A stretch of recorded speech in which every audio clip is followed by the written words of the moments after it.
The Jewellery Box, a paranormal romance, written and narrated by Melanie L. Hemmons. Madame, what if someone there... I know, Ceres cut Alexander off with a hiss, and he winced. She knew her familiar was trying to bring her some clarity before stumbling into a situation she knew could be dangerous for them, but she couldn't help herself. She needed to see Elle. The silence between them was necessary. Ceres needed to think. She wasn't quite prepared for what was to come. Thunder crashed down a distance away, but the rain, however, followed them their entire journey, as though it too knew that this encounter could be a disastrous one, reminding her with every droplet that hit the carriage. Alexander's jawline was sharp, clearly tense from thought.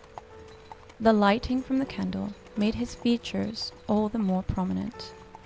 His short black hair curled perfectly, locks cascading just so, and his honey-colored eyes glowed. A gift only a vampire could give. He ought to be grateful I'm bringing him, she thought, and then she closed her eyes. No, she needed him. She had grown fond of him over the years. He was good at making her smile, laugh even, which wasn't something that came naturally to her. She was moody and ill-tempered. She looked down at the letter once again, thumbing the small precious key that had been fastened to it. Noticing her long bony fingers, she was much paler than normal, and her veins were clearly more black than usual. She sighed. It had been at least a week since her last feed, and her body was paying dearly for it. We can go into town this evening, if you'd like, madame. Alexander had read her mind. She scrunched her nose. You know I dislike you peering into my thoughts, Alex.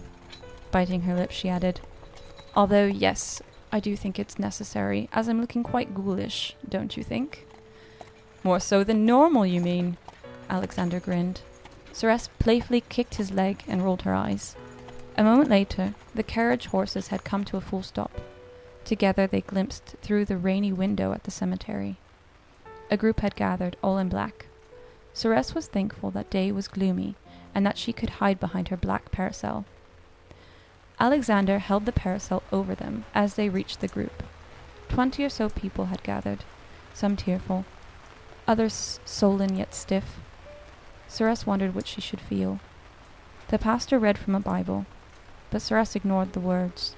She was focused on a young man with white blonde hair, the same as Ellery's had been. She couldn't help but listen to his thoughts. His mother. He thought about her. He was remembering a time when he was little and she was chasing after him. He was giggling, and she caught him up into her arms, kissing his cheek. A single tear ran down his face, and he sniffed, pushing the thought and tear away. His other hand cupped that of a small child's. A little girl with the same pretty hair. Ceres felt something. Pain. Then suddenly the ceremony was over, and they lowered her casket into the ground. Ellery's son's daughter gently threw one single red rose atop it.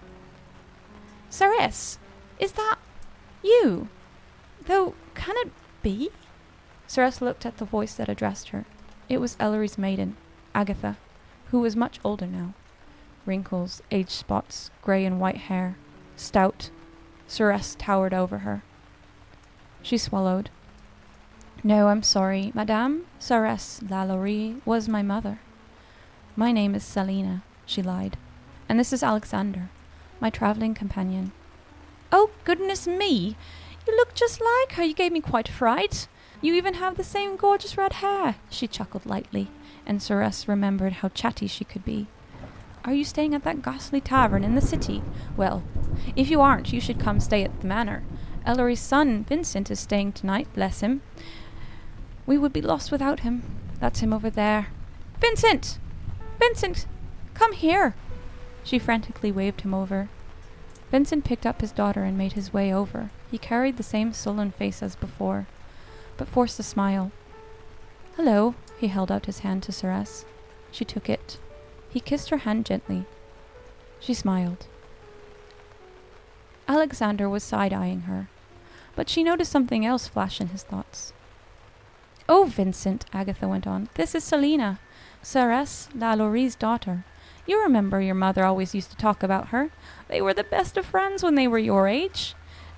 She doesn't have a place to stay tonight. She looked up at him, batting her eyes. Oh, well, you should stay with us, of course. He offered a small smile and a nod. Wow, Papa, her hair looks like blood, Vincent's daughter said, with blue eyes as white as saucers. Vincent went pale. Eleanor, you shouldn't. Ceres cut him off. That's quite all right. She laughed. I sometimes think it looks like blood too. She winked at Eleanor, who grinned back hard. That settles that then, Agatha clapped her hands. We'll meet you at the manor. It's just up the road. I have the address from the letter that was sent, Ceres offered, and Agatha smiled, leading Vincent and Eleanor to their own carriage. Ceres took a moment to study Elle's gravestone.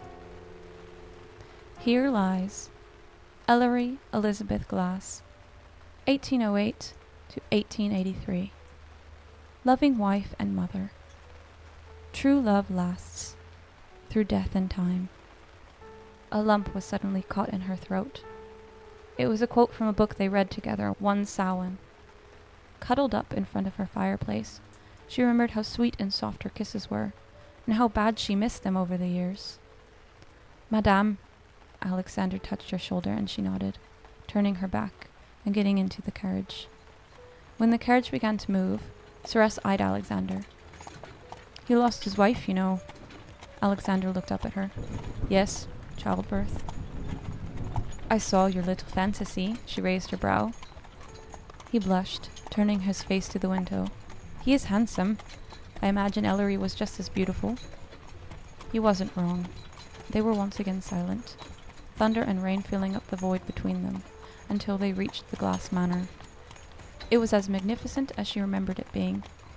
Marvelous and grey, statues surrounding the garden, intricately designed. A naked woman in the centre, water pouring down her chest in a large pool, with a mermaid laying underneath her. It was covered in moss, aged, just as Agatha had.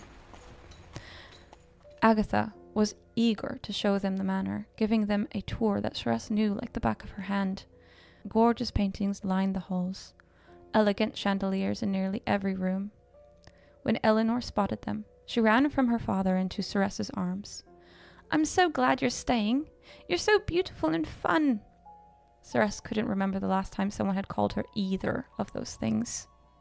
So she was glad for it, and spent the remainder of the evening in Eleanor's company, leaving Alexander and Vincent to chat, or flirt more like it, amongst themselves.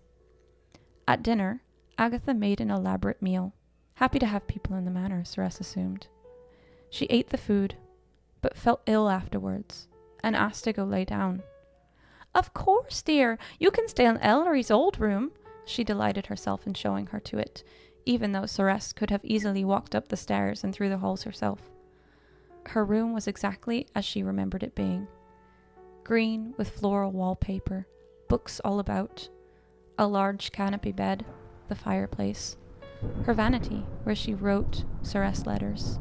She sat down at it, taking the letter from her pocket and opening it, staring at the delicate key. Ceres set it down and looked at the mirror. No reflection.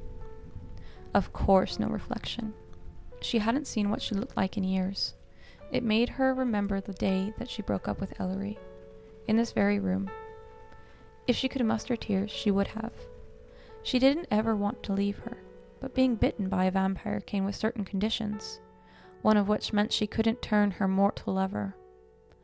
There were rules that she hated and wanted to disobey but could not. And so, she lost her dear Ellery, and now she was dead. Her fingers dug into her hair and she looked down. It was then that she noticed a jewellery box, a small black jewellery box with a lock on it. Ceres's brows furrowed. She ripped the small key from the letter and pushed it into the lock. A perfect fit. It clicked and opened, revealing a small journal and a necklace that Ellery had gifted her. But she had given it back when she broke Ellery's heart. She clutched it, smiling. Suddenly she felt a cold breeze, and a hand caressed her face. She looked up into the mirror, and a misty Ellery was staring back at her with a smile. Ceres, my love, you're here. She moved her ghostly face towards her and they kissed. Ellery was cold but firm. Kissing her was everything, and it didn't matter how. They were there, together in love, despite death and time. The end. I hope you all enjoyed this short story, and thank you so much for listening. Have a great rest of your day.